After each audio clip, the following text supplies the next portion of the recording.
very important to speak at this point, and maybe you have time to say this. This 19th Ashtapadi was one verse written by Lord Krishna himself. The 7th verse goes, Mara Karala Kandanam, Mama Shirasi Mandalam. As Jayadeva is writing the song, the meaning of this is that the Bhakta, which is us, putting the feet on Bhagavan's head. That is the thought that comes to his mind, and he writes it. And he thinks about it and feels it's not right. The Bhakta should never place the feet on the Bhagavan's head. So he stops writing. He cannot write anymore.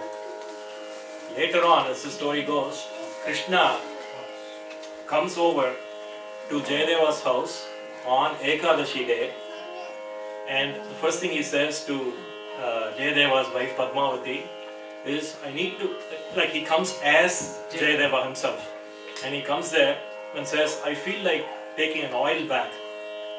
And she was shocked. Generally Ekadashi day they don't take the oil bath. So she said, okay, go ahead, I'll do it.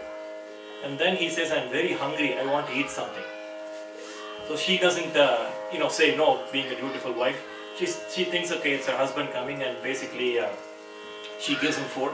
And then finally, Krishna himself, Lord Krishna writes this sloka, and it is written by God himself. And then he goes away.